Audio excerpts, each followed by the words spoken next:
Welcome to the Great Detectives of Old Time Radio from Boise, Idaho. This is your host, Adam Graham. If you have a comment, email it to me, box13@greatdetectives.net. Follow us on Twitter at Radio Detectives and become one of our friends on Facebook, facebook.com/Radio Detectives. Today's program is brought to you in part by the financial support of our listeners. And I want to thank Maggie for becoming our latest Shamus supporter at the level of $4 or more per month. And I also want to thank Dan for becoming our latest rookie level Patreon at the level of $2 or more per month. You can support the program on an ongoing basis for as little as $2 per month at patreon.greatdetectives.net. Our Patreons have helped allow us to have a summer series, which last year we made the Summer of Bogart, and thanks to them we also have Libsyn hosting our videos on a separate server so that we don't have to worry about crashing our server every time we release a video theater. So thanks so much to all of our patrons. If you would rather just give on a one-time basis, you can go to support.greatdetectives.net. If you have the Zelle app, you can send your donation to box13@greatdetectives.net. As well as mailing in a donation to Adam Graham, P.O. Box 15913, Boise, Idaho 83715. All right, it's time for today's episode of Richard Diamond. The original air date, March the 21st of 1952, and this one is the Hank Burton case.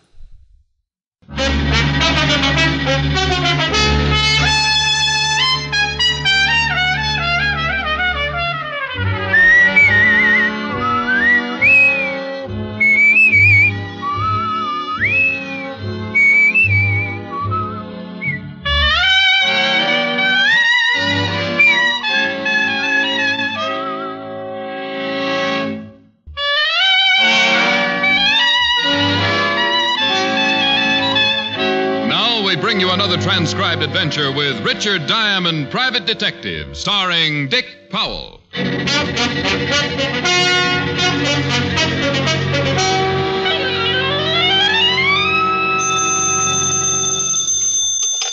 Diamond Detective Agency. A pleasant smile, a cheerful rhyme, and we'll keep you from doing time. Oh. Hi, Helen. Hi. Rick, where do you get that cheerful rhyme bit?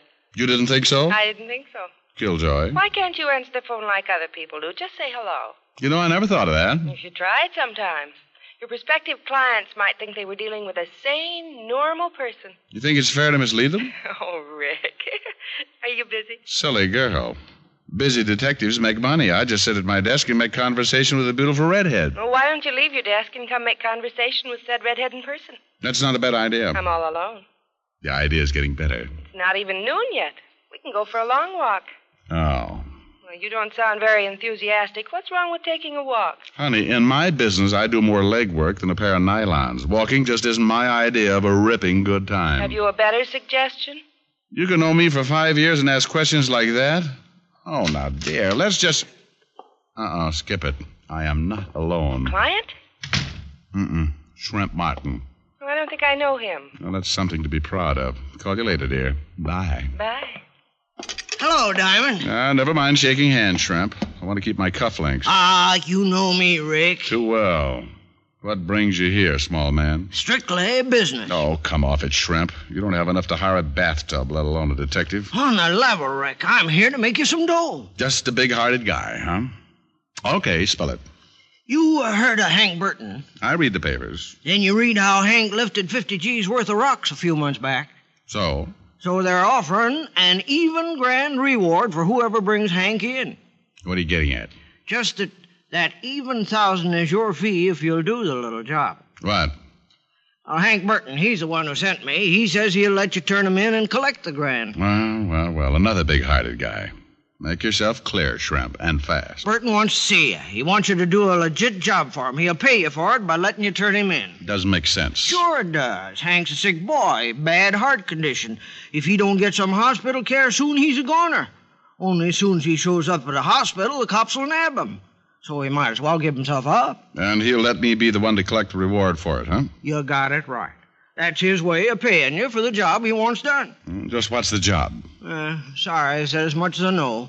Except the job is strictly on the up and up. The rest you can hear from Hank himself. Where do I find him? I take you to him if you're interested in taking the job. Shrimp, I'm interested in almost anything that involves $1,000. Only if this deal isn't on the level, I'll ram those buck teeth of yours down your throat. I tell the truth, I swear it. Don't bother to cross your heart.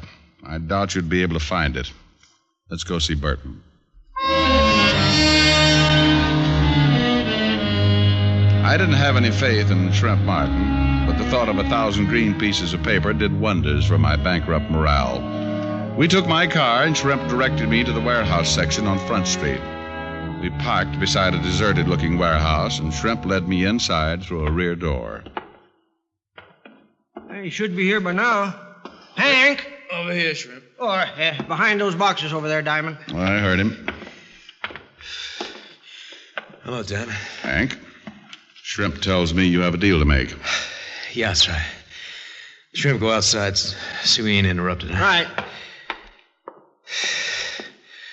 Sit on one of them boxes, Diamond. I got a lot to say. I'll stand. It's up to you. You look bad, Hank. Never mind that. Did Shrimp explain the setup? All except the job you expect in return for handing you over. Okay. I want you to find a girl, Diamond, that's all. That could be enough. Who's the girl? Her name is Lee Thorpe. You find out where she's located now, and I'll let you turn me in. Uh-huh. Why is it so important you know where this Lee Thorpe is, Hank? Because if I have to take the rap on that jewelry heist, she takes it with me. Keep talking. I met her about 4 months ago. Felt pretty hard. She seemed to go for me, too. We made plans, big plans. And my ticket went bad. She suggested we go to Mexico where I could be taken care of, but that took dough. So you pulled the jewelry store robbery? Yeah. It was her idea. She said she knew of a fence where she could change the rocks in the dough and we'd be out of country within a month. But the deal fell through, huh? Yeah. I was spotted during the job. I had to hide out, but I sent her the rocks. She said to give her a week. I think I can guess what happened. Ain't hard. When I contacted her a week later, I found out she moved, disappeared. What a sap I was. What a sap. You were a sap to steal the stones in the first place, Hank. Okay, no speeches. All I want you to do is locate this dame so the bulls can nab her, too. Uh-huh. Well, why not go to the police right away, Hank? Tell them the story and let them pick her up. No, she's smart. As soon as the word gets out, I've been picked up, she'll figure I squeal on her. It'll be harder to find her then. Won't be so easy now. Any idea where she might be? If I knew, I'd find her myself. You're the gumshoe, get to work. $1,000 ain't bad pay, you know. No, it's not bad at all. Only how do I know you'll keep the bargain? Look at me, will you? I'm a dying man unless I get help. Don't worry, I'll let you turn me in. After you find the girl. All right, Burton, I'll take a chance. Where do I get in touch with you? You know, I'll call you at your office around 6. Work fast, huh, Diamond? Find her as soon as you can. Yeah, Hank. As soon as I can. Hank Burton was in a bad way, and if he wouldn't give himself up until Lee Thorpe was located, then it was true she'd have to be found quickly. Hank didn't have much time left. We left the warehouse together. He and Shrimp Martin disappeared down Front Street, and I drove back uptown. At the 5th Precinct, I found that Lieutenant Walt Levinson was out to lunch. But in the meantime, the sergeant let me look through the files.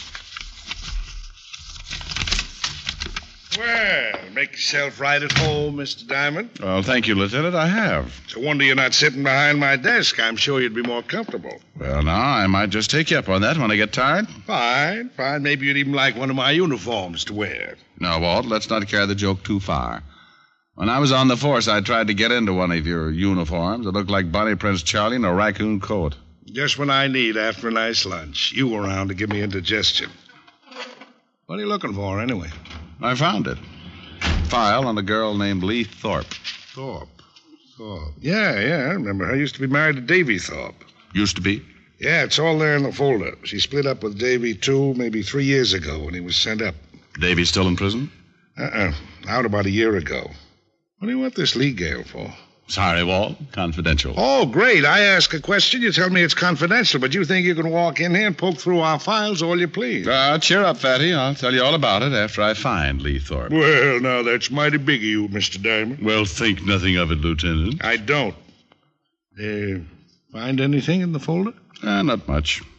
She's been picked up on a few minor offenses, that's all. What about Davy, her ex-husband? Oh, he seems pretty legitimate these days. Running a pool room over on 3rd. Listed in the book as Davy's Billiard Parlor. That's an original name. Well, I guess I'll go see Davy. Maybe he's seen his ex-wife lately. Oh, don't rush off, Bright Eyes. Things are so dull around here when you're not poking your nose into our business. I know, but don't feel bad, Walt. I may be back. Well, goody, gumdrop. I'll have our best cell waiting. You're such a wonderful host. See you later, Walt. Davy's pool room turned out to be a dingy joint. There were no customers this early in the afternoon, but Davy must not have liked his tables to go to waste. He was playing at a front table all by himself. I walked over to him. Well, nice shot, Davy. Huh? Oh, you want a game, Mac? I'd rather talk. This is a pool room, not a conversation club. It's about your wife, Davy. I got no wife. You did have. Yeah, I had measles once, too, but that don't mean I'm still scratching. Have you seen Lee recently? All depends on how recent you call recently. Oh, in the last month or so? Seen her when I first got out, close to a year ago. She wants to pick up where we left off. And? I told her where to get off. You beat these dames. I get sent up out of circulation for a while. She wants to be free. Then I'm out. She wants to get all chummy again. Well, maybe you know where she might hang around, Davy. Yeah, maybe. You a cop? Private. Well? Well, what? I'm a businessman, pal. I don't shoot off my mouth by the fun of it. Will $10 take the fun out of it? You don't see me laughing, do you? Put the money on the table. Okay, there you are. Much obliged. Yeah, I might know where Lee hangs out. I'm not saying for sure, mind you. Been almost a year since I seen her. Keep talking. She always likes bars, lights, people. She used to drag me to a bar all the time. Any particular bar? The Bluebird Club over on 40th. In fact, that's where I first met her. Oh, excuse me a sec. Hey, take a few shots while I answer that. Hello? Davy's Billiard Parlor. Huh? I don't... Oh, yeah, maybe yes. Hold it. Hey, Shamus. Your name Richard Diamond? That's right. That's for you. If you want more out of me, I'll be over in the office. Thanks. Hello? Well, Rick, I took a chance. Figured you'd still be there. What's up? Funny, but right after you were here, we got a call about Lee Thorpe. Picked her up right away. Good boy. I'll be right down. You at the precinct? I'm at the morgue. What? And don't bother to hurry, Rick. This gal won't be going anywhere. Not now.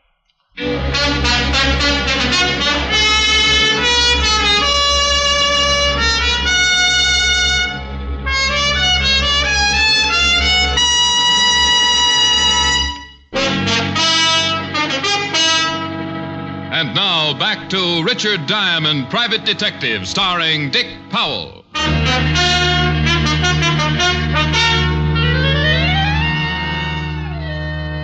At the city morgue, I looked down on the girl who was once called Lee Thorpe and had now become a number.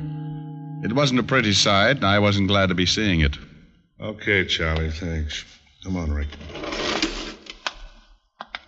Where did you find her, Walt? One of the beat men came across her in an alley over by 6th Street. Find the murder weapon? No, the knife wasn't around, only the holes it made. Yeah, we can sit down in here. You have some talking to do, Rick. No more of this confidential rigmarole. Okay, Walt. You ask the questions, and I'll answer as best I can. Number one, why were you looking for the dame? Client hired me to find her. Who's the client? You know, Walt, this is going to sound screwy. Cut the build-up. Just make with the answer. Okay. The client is Hank Burton. Well, at least we... What? Hank Burton? That's right. Now, sit down, Fatty, and wipe that shocked expression off your face. Rick, boy, do you happen to know who Hank Burton is? That we've been after him for 2 months? I know. And if things had gone as I planned, you'd have had him in a cell by tomorrow. I guess I'd better explain, Walt. Yeah, I think you'd better. And make it good, Rick. Plenty good. I told Walt about Burton, about the $1,000 fee, and Burton's illness. He wasn't happy about the whole thing, but at least he now knew as much about the case as I did, which wasn't much for either of us to know. So Burton figured the gal gave him the double cross, huh? Yeah, I guess that's it. He wanted me to find her, just so he could turn her in when he gives himself up. Maybe and maybe not. Maybe he found her before you did. Maybe he's the one who put those knife wounds in her back. I doubt it, Walt. If he'd had any idea where she was, he wouldn't have bothered to harm me. Then why was she killed? Well, she must have known where $50,000 worth of jewelry was. Good enough reason? Yeah. Well, what now? You think Burton's still turning himself in after he hears the girl's dead? I think so. He's pretty sick. Hasn't got a chance on his own. Uh-huh. Well, I'm going back over the neighborhood where we found the girl's body. We figure she lived around there. Maybe we can find out where. It's a start, anyway. Good. I'll wait for Hank Burton to contact me. Okay. And, Rick, if you turn up anything, let me in on it this time, huh? I waited until 6 o'clock in my office, and then Burton called. I didn't tell him about the girl over the phone. Instead, I made a date to meet him an hour later on the Christopher Street ferry. The ferry was in when I arrived at the slip, so I went aboard. I agreed to meet Burton on the lower level port side. I went there, sat down on one of the benches. But 5 minutes later, the ferry pulled out, and there was still no sign of Hank Burton. Diamond? Huh? It's me, Shrimp. Oh, that's quite a professional way you have of sneaking up on people, friend. Yeah. Enjoy the ride, Diamond. We go over to Jersey, then we come back. And then we get off. Where's Burton? He couldn't make it. Want you to meet him back at the warehouse we met in this morning. Oh, great. Why didn't you get here before we pulled out? I tried. Not as fast as I used to be. Uh-huh. Now, tell me, Shrimp, just why couldn't Hank make it here? It's as safe as that warehouse. Oh, well, he's sick. He's feeling bad. He felt bad all day. Oh? It didn't sound so bad when I talked to him on the phone. But he was sick. He was. Real pain. He could never make it down here. Let's enjoy the ride, huh? Let's talk some more first. If Burton knew he was too sick to meet me here, why did he suggest it in the first place? How should I know? Hank says we come to the warehouse, we go to the warehouse. Don't ask him any questions. Oh, I just have an inquisitive nature. I like answers, Shrimp. Okay.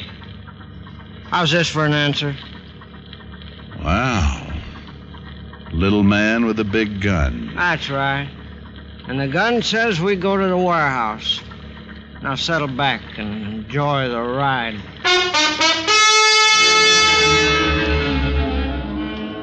It was the most uncomfortable boat ride I'd taken in years. Shrimp put the gun back in his pocket, but kept it pointed toward me. The ferry finally returned to the New York side, and we got off. Then we drove back to Front Street and parked beside the warehouse. Okay, Diamond, in the back door. Well, stop waving the gun back and forth, Shrimp. You'll wear yourself out. No cracks. Go on, open the door. Where's Burton? Same place, over behind those boxes. Move. I still don't get it, Shrimp. Why wouldn't Hank come to the ferry, and why the artillery to make sure I came here? That's far enough. I'll light this candle, Diamond. Maybe you'll get your answer then. Well, that's better. At least I... Uh-oh. See what I mean, Shamus? Yeah, Shrimp. I see what you mean. Hank Burton wasn't bothered by his heart anymore. He lay there on the floor with a stupid expression on his face that the sudden dead often wear. His eyes were open in a bewildered stare, and his teeth were clenched tight. Hank Burton had died quickly, without warning, and it looked like I was next in line. Surprised, Diamond? You didn't bring me here for a reaction, Shrimp. Uh-huh. I just get a kick out of seeing your face. Yeah. Good old Shrimp, the loyal friend. Hank trusted you. Ah, that was a big mistake. Hank was a sap. I stuck with him because I thought he'd get his hands on them rocks again. Then I'd get a split. Only Hank didn't want the stuff back, huh? He was going to let me turn him in, and that left you out in the cold. You got it right. When I knew he was sicking you onto the dame, I went to the guy who really has the stones. Yeah, I figured there was someone else in this. You're not brave enough to try something like murder alone. He does very well at it, Diamond, believe me. Well, Pool Hall Thorpe, little Davy. You're a long way from your pool room, pal. There's more profitable things than pool rooms, Diamond. So it would seem. Like handling stolen jewelry. Uh-huh. You sure no one followed you, Shrimp? Positive. Good. I'm sorry about this, Diamond, but you'll have to join Hank before long. Yeah, I'll bet you're sorry. You were sorry when you killed your ex-wife, too, a real sweet guy. She brings you the stones, and you pay her back with a knife. Well, what could I do? Shrimp tells me there's a detective looking for her. He was a good kid, but she didn't have much knife. She'd have talked her head off if you'd found her. Oh, I see. But why Hank and now me? Well, look at it this way. We finish you with the same knife that killed Lee. Then we put the knife in Hank's hand and the gun that killed him in yours. Oh, that's really great. Davy, I'm afraid you've been reading Pulp Fiction. So the cops get wise sooner or later. It'll still give us time to get far away. Shrimp, you got the knife? Right here, Davy. Okay. We stall long enough, Shrimp. By candlelight yet, huh, fellas? Well, this is real romantic. Yeah, ain't it, though? Only not quite enough. It's even more romantic with a candle.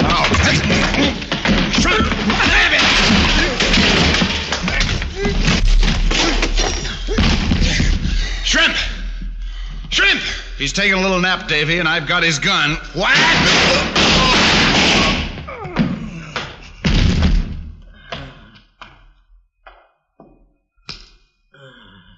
It's too bad, Davy. You should have stuck to your pool room. Okay, Shrimp, get to your feet.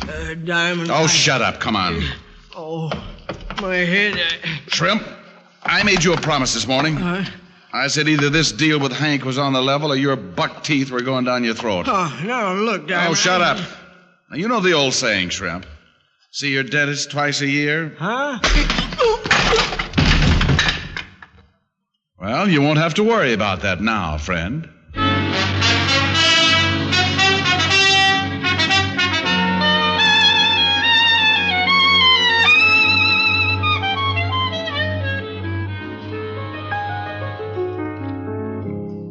Rick?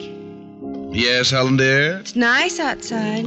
If you're wearing a fur coat, it is. Oh, it's not really cold. Besides, you have a heavy coat. Helen, are you hinting that I should leave? Uh-huh. With me. I'd still like to go for that walk. Oh, no. Well, why not? The only time I see you is after a case. Then you just drop in, seat yourself at the piano, and take it easy. But, honey, I'm tired. Well, I'm not. I've been in all day, and I could use the exercise. Exercise, you want, huh? Well, I got a good idea. I'll chase you around the piano. It's your idea of exercise, huh? No, but just think of the fun we could have after I caught you. Oh, Rick, I'm serious. Just look out that window.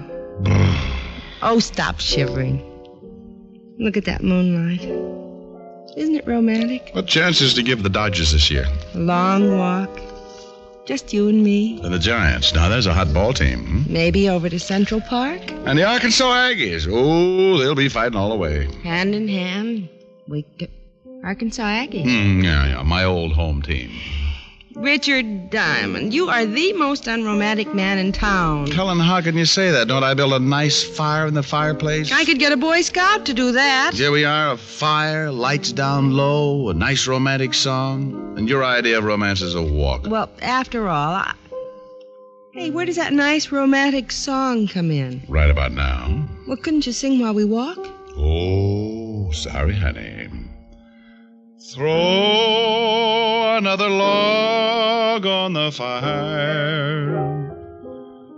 Keep my golden memories aglow. I don't see the face of my loved one when the logs are burning low.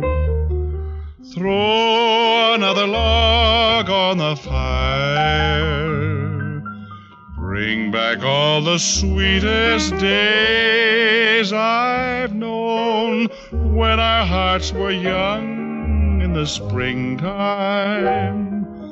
and her love was mine alone.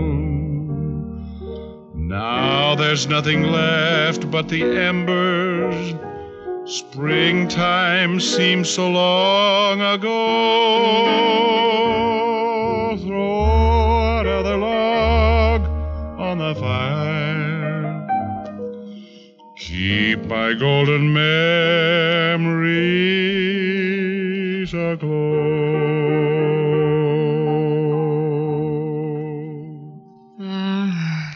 That was very nice. But I still didn't like it. Oh, that's a brilliant statement. I still want to go for a walk. Millions of girls in New York, and I had to pick a nature lover.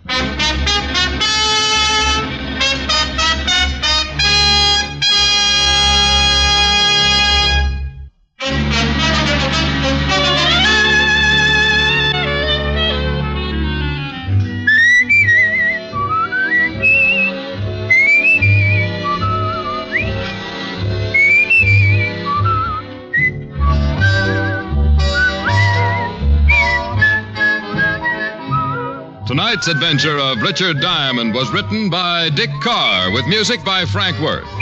Virginia Gregg was heard as Helen Asher and Alan Reed as Lieutenant Walt Levinson. Others in the cast were Junius Matthews, Tony Barrett, and Ted DeCorsia. Richard Diamond, Private Detective, is transcribed in Hollywood by Jaime Del Valle.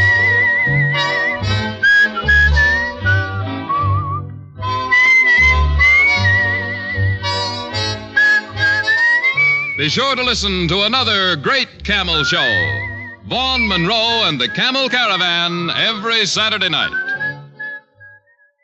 Listen next week for another exciting adventure of Richard Diamond, starring Dick Powell. Now stay tuned, for This Is Your FBI, followed immediately by Ozzie and Harriet over most of these stations.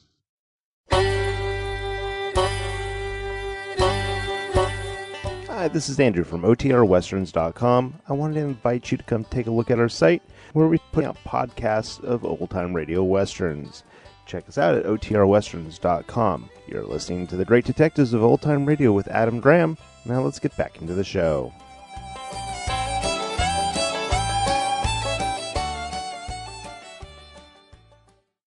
Welcome back. Helen evidently, I think, had a point about her relationship with Diamond being in a bit of a rut, with him always coming over to her apartment rather than taking her out.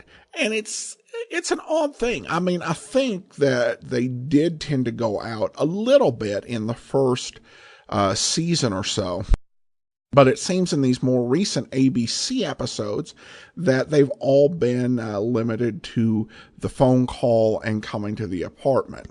And so while I think it was a bit of a joke, I think it does highlight an issue that the show probably would have done well to address. At any rate, we turn to listener comments and feedback now, and I have a question I'm not sure the answer. Brandon messages me on Facebook. Hello, a few weeks ago I was listening to an episode of Richard Diamond. It was a really good one, but I forgot to save it, and now I can't find it again. A song and dance girl hired Diamond for something other. They go to the nightclub, and her partner is a piano man. They get into a fight. He plays the piano sarcastically, something I didn't know was possible.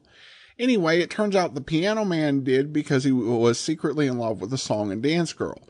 Can you please help me find this episode? It's driving me nuts. Thank you for your time. Well, Brandon, I have to admit, I'm stumped on this. To me, this sounds like the plot of a program. I'm just honestly not sure if it's a Richard Diamond plot. It's kind of unusual for Diamond to have a case like that. And I can't find any description that matches it. Like I said, it sounds like it might be another program, but I can't say for sure. If you're out there and you know what program he's talking about, let me know. I'd really appreciate it. And we also have a comment on Facebook from Carol, who says, I've been listening to the first 4 seasons on YouTube and would have to say I'm hooked. However, I bought the app and can't figure out how to pick up where I left off. Can you help? Well, first of all, Carol, I'm really glad that you found us on YouTube and followed through to becoming a listener of the program via the app. That's great. In terms of how you do that, if you scroll up to the top, there is a search bar. And you just take the number of the last episode you listened to. So if you listen to, let's say, the last episode you listened to was episode 1003, then you search for episode 1004.